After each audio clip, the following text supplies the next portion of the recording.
The year is 2007. America's highways are ruled by heavy, bulletproof iron. Trucks built to run 1,000,000 miles without a single complaint.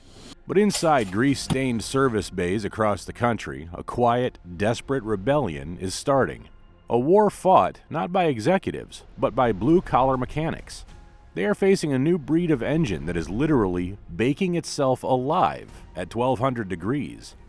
Armed with cutting torches and salvaged 20-year-old blocks, these mechanics are building illegal zombie trucks just to survive. They are fighting the MaxxForce, a catastrophic engineering nightmare born from pure corporate arrogance. But how does a grease-stained shop floor survival tactic manage to expose a multi-billion-dollar cover-up, trigger federal fraud charges, and completely destroy an undisputed titan of American industry?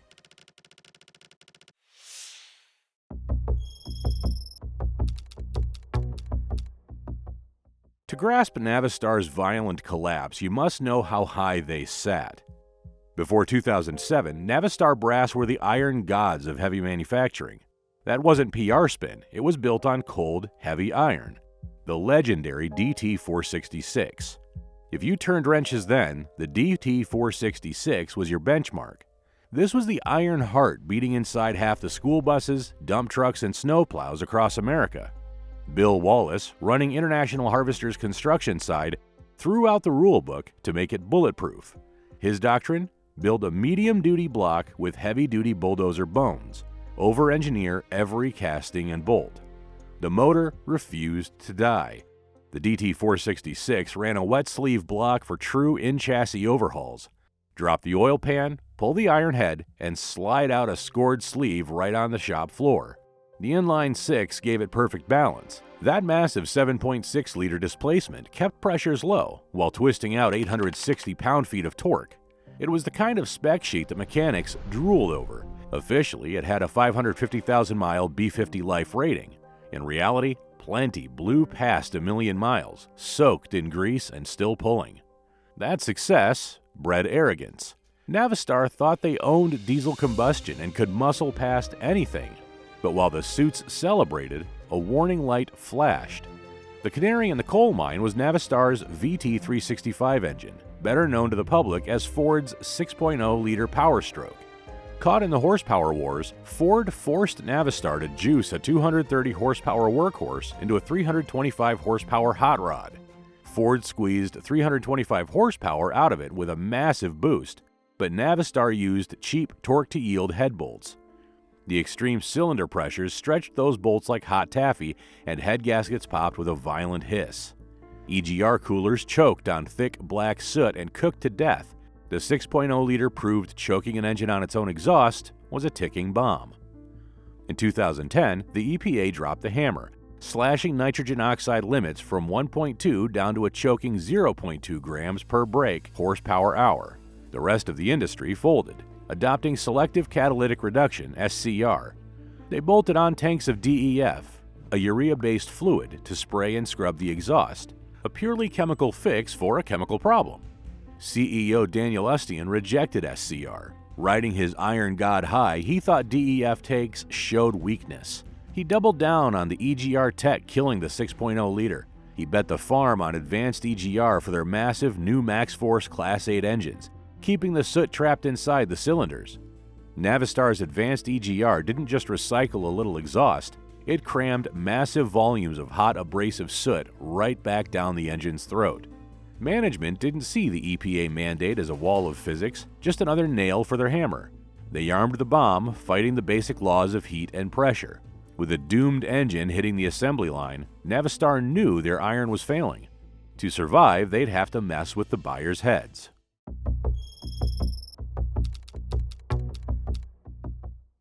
CEO Dan Ustian's no-hassle campaign wasn't just a sales pitch, it was an all-out war on basic chemistry. He played on the industry's natural skepticism, launching a massive propaganda blitz.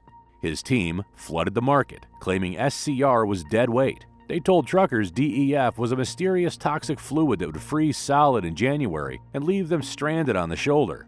To hammer this fear home, Navistar salesmen carried battle cards to scare off buyers. They'd ask drivers if they wanted to hunt down a chemical plant just to top off their rig. It was a chilling thought for an OTR driver dragging 80,000 pounds across a frozen dead stretch of I-80, and Navistar exploited it. Back in 2009, you couldn't just grab a nozzle at Pilot Flying J. Drivers had to lug expensive 2.5-gallon jugs of DEF out from the truck stop store just to keep their rigs out of limp mode. Navistar didn't just twist words, they rigged the evidence. To prove the competition was unreliable, the consultants deliberately dumped straight tap water into the DEF tanks, but not to break them. They filmed the competitor trucks driving away just fine, trying to convince the EPA that SCR was a sham system truckers could easily cheat with a garden hose. They engineered a crisis to sell a pipe dream. Behind the scenes, the internal culture was completely off the rails. The sales guys promised a no-hassle rig with zero new fluids, but the engineering team was drowning. They tried to market their way out of a hard physics problem. Now the reality was Navistar couldn't even meet the EPA standards, so they started bleeding cash in federal non-compliance fines just to keep pushing iron out the factory doors. The denial ran so deep that Senior VP Jim Hebe later admitted the ugly truth about their validation process. They did not test shit, but the lie caught up with them on the test track. Mechanics noticed the Casper the Friendly Ghost effect. Look at a competitor's SCR truck, and the exhaust stacks were clean, raw silver, even after logging heavy miles. The chemistry worked. Look at Navistar's test rigs, and the story was visible to the naked eye. Their pipes were caked in thick, greasy black soot. The engines were choking on their own emissions. These no-hassle MaxxForce motors were burning filthy, failing to trap that heavy particulate matter without the urea they just mocked. And that thick tar wasn't just in the exhaust stacks. It was packing the DPFs solid and cracking EGR coolers wide open from the extreme heat. The anti-DEF crusade was just a smokescreen. It was a calculated fabrication to stall the market and buy time for engineers scrambling to fix a broken design. The visual proof was undeniable. If the exhaust stacks were choked with that much thick tar and soot on the outside, you had to ask yourself what kind of mechanical nightmare was tearing up the inside of that engine block.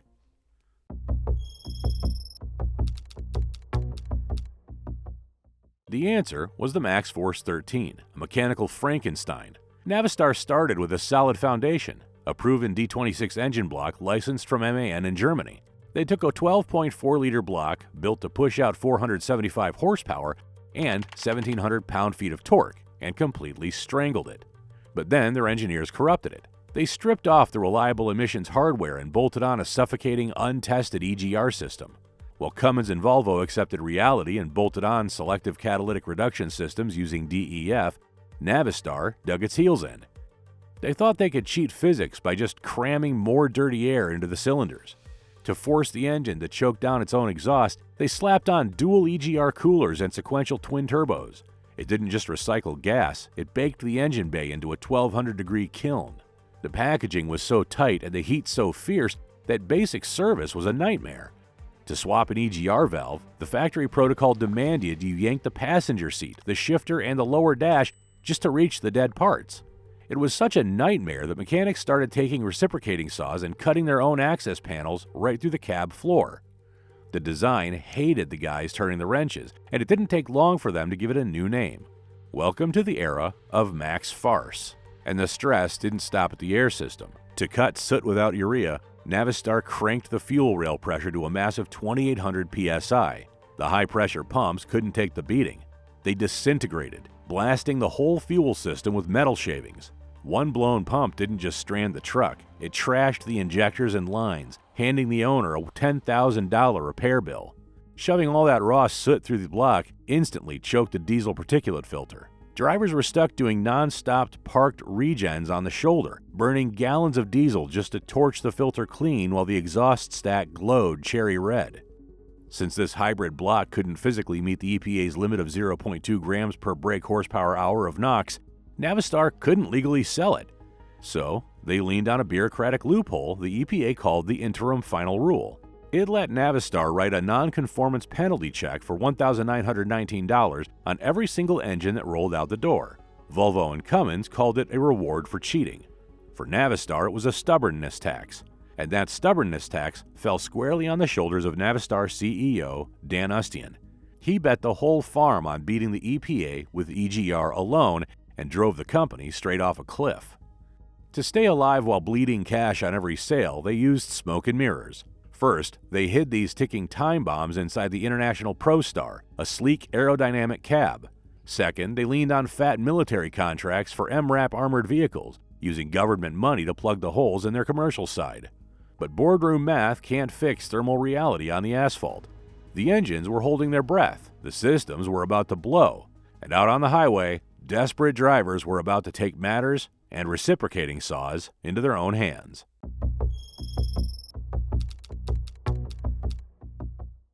But this whole mess started because Navistar's brass stubbornly refused to run DEF fluid like the rest of the industry, betting the farm on massive EGR rates that pushed block temps past the breaking point. This thermal suicide fed the soot saturation loop. The MaxxForce 13 shook so violently under compression it triggered connector fretting. Now the vibration wasn't snapping the cables in half, but it fretted the electrical pins right at the plug.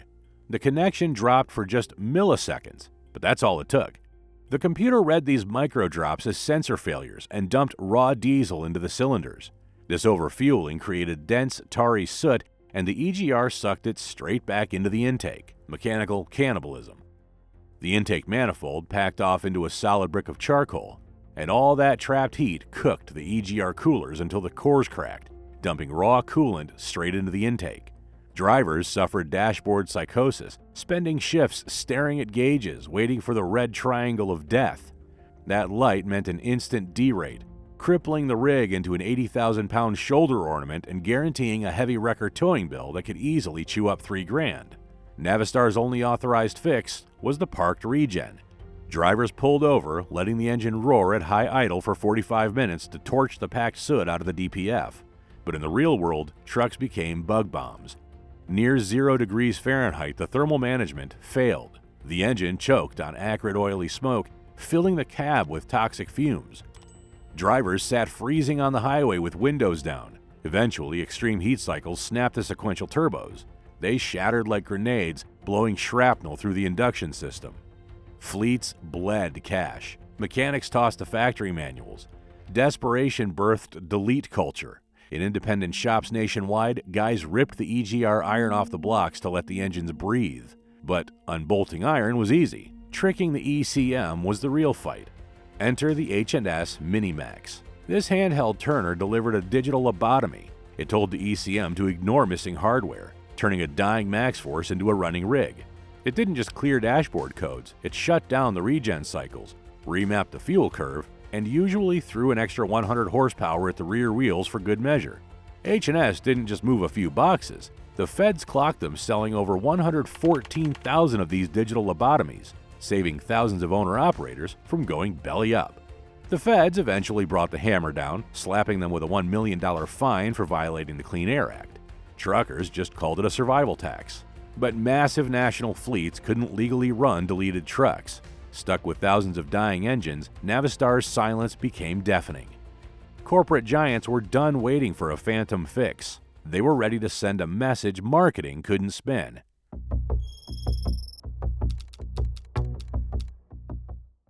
The message was silence. By 2012, America's largest freight fleets stopped calling Navistar. Fleet managers track operating costs down to a fraction of a penny per mile, and the math on the MaxxForce turned purely toxic. A truck sitting weeks in the service bay, choking on soot while waiting for back-ordered EGR coolers and blown sequential turbos, isn't an asset. It's a liability. The market didn't just walk away. They hacked the system to dodge Navistar's engines while keeping their trucks. Fleets loved the International ProStar cab. Aerodynamic, comfortable, fuel efficient. But the heart of the beast was diseased, so they exploited a loophole. They ordered hollow, brand-new ProStars from the factory without an engine or transmission. Once these empty shells hit the shop floor, builders like Fitzgerald glider kits bolted in rebuilt pre-emissions legends, often the exact 12.7-liter Detroit Series 60 or a big yellow Cat C15 that Navistar tried to kill. But making this work wasn't just turning wrenches, it was a digital nightmare. Mechanics had to figure out how to make a 1998 engine computer talk to a 2012 CAN bus dashboard. They had to splice custom wiring harnesses just to get the speedometer to read and the AC to blow. It was a massive headache, but fleets didn't care. This wasn't a niche hobby. These zombie trucks swallowed 5% of the Class 8 market. Fleets literally preferred 20-year-old iron and spliced wires over brand new MaxxForce engineering. Navistar wasn't just losing fleets, they were bleeding old allies. For nearly 30 years, Ford financially backed Navistar's engine division. But the catastrophic, heat-warped failures of the 6.0-liter Power Stroke we talked about earlier poisoned the well, and the follow-up 6.4-liter poured gasoline on it. To meet emissions, the 6.4-liter injected raw diesel during the exhaust stroke to burn off soot. But that raw fuel washed past the piston rings and dumped straight into the oil pan. The engine oil diluted until it lost viscosity, wiping out the main bearings and destroying the block from the inside out. A 2009 divorce gave Navistar a hollow $176 million settlement, but cost them a massive 200,000 engine-a-year customer. Ford didn't just walk away, they poured money into the Scorpion 6.7-liter Power Stroke, a clean-sheet diesel using the exact selective catalytic reduction (SCR) technology Navistar rejected. But how did a company hemorrhaging this much cash stay afloat? War. While the civilian side burned through capital, Navistar had a heavy-duty shield, the defense sector. They were building the Max Pro MRAP mine-resistant ambush-protected vehicle for the military. These contracts were massive. In 2008 alone, defense sales pumped $3.9 billion into revenue. That government money subsidized the civilian disaster, masking a brutal reality. The engine division was bleeding out, eventually posting a massive $562 million operating loss in a single year just from the crush of warranty claims. Heavy armor kept the lights on, but MRAPs couldn't hide the commercial fraud forever. The boardroom's bill was finally coming due.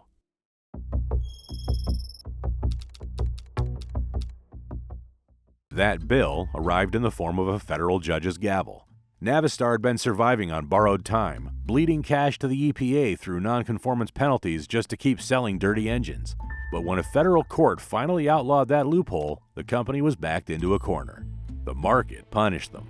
By 2014, competitors like Packer were eating their lunch, grabbing more than double Navistar's crumbling market share.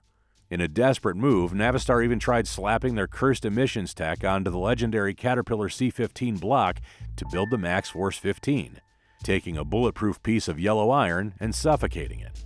Facing heavy lawsuits from furious fleets, Navistar brought out the corporate attack dogs. Take Milan Supply Chain Solutions. They brought 243 ProStars, only to watch their fleet paralyze itself on the shoulder of the highway, costing them millions in heavy wrecker tows and lost freight contracts.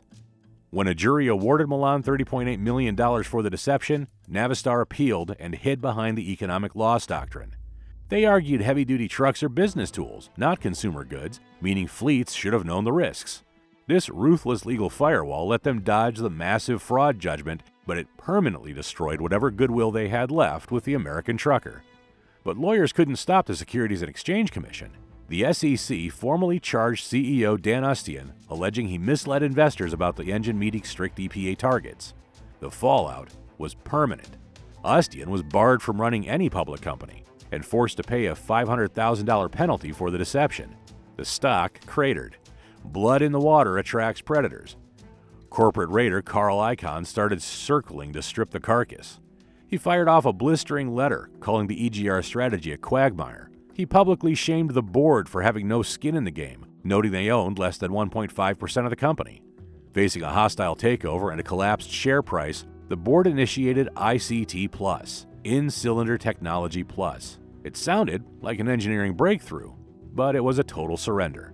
Navistar, once the greatest heavy-duty engine builder on Earth, begged Cummins for engines. But bolting a Cummins ISX-15 into a ProStar wasn't a simple swap. The ProStar's aerodynamic hood and frame rails were specifically designed not to have bulky DEF systems. Engineers had to take torches and grinders to the chassis, hacking it apart and redesigning the cooling package to squeeze in massive 20-gallon heated DEF tanks and heavy exhaust catalysts. They bolted their fiercest rival's heavy iron into international trucks just to have a rig they could legally sell. The bleeding stopped, but the iron gods were dead. They were just a hollowed-out shell waiting for a foreign buyout. That savior ended up being Volkswagen's Traton Group, sweeping in to buy the scraps and permanently putting the legendary American brand under German control. It was the ultimate bitter irony. Navistar bet the farm on massive EGR to dodge using DEF, but in the end, they were saved by the very European SCR technology they tried to outsmart. The new 13-liter S13 powertrain is a mechanical exorcism, laying down up to 515 horsepower and 1,850 pound-feet of torque.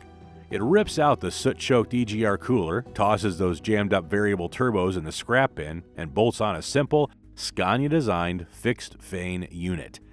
They finally found reliability by stripping the iron down. And on top of that, it runs so clean it completely eliminates active parked regens.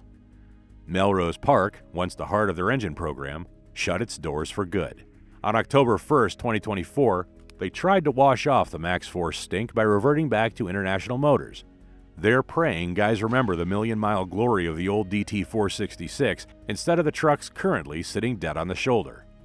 The Navistar name is dead. It leaves behind hundreds of millions in lawsuit payouts, bankrupt owner-operators, and one hard truth. A boardroom can't negotiate with the laws of physics. Did you survive the MaxxForce era, or know an owner-operator who lost their shirt to one? Drop your horror stories down in the comments. Let's see who had it the worst. If you want more deep dives into the iron that built and broke the trucking industry, hit that subscribe button. Thanks for watching, and keep the shiny side up.